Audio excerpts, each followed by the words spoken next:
Hi friends, welcome to Tenali animal creations.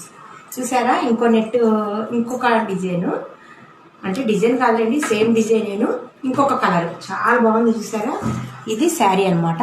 వీళ్ళు contrast colour కావాలన్నారు. ఇంక నేను బ్లూ సజెస్ట్ చేశాను. మనమే తీసుకురమ్మన్నారు. క్లాత్ కూడా, ఈ క్లాత్ కూడా నెట్ క్లాత్ చాలా బాగుంది. ఇప్పుడు ఈ డిజైన్ చాలా ట్రెండ్ ఫ్రెండ్స్. ఇంకా నాకు 4 బ్లౌజెస్ ఆడుతుంది. సేమ్ ఇదే డిజైన్ 4 బ్లౌజెస్. ఇదేంటంటే తులిప్ ఫ్లవర్స్ అనమాట. ఈ ఫ్లవర్ పేరు తులిప్ అనే ఫ్లవర్ అన్నమాట. అన్ని నెట్ డిజైన్లు ఉన్నా కూడా ఈ నెట్ డిజైన్ ఏంటంటే స్ట్రాంగ్గా ఉంటుంది. కొంచెం మనం వాష్ చేసినా, కొంచెం బ్లౌజ్ ఫిట్గా ఉన్నా నెట్ అనేది బయటికి రాదు. చూడండి ఎంత నీట్గా ఉందో, చక్కగా చూసారా. ఫ్లవర్ అవుట్లైన్ కానీ ఏదైనా చాలా నీట్గా, ఈ లీవ్స్ షేప్ కానీ మధ్యలో సిల్వర్ ఇచ్చాను, గోల్డ్. అండ్ ఈ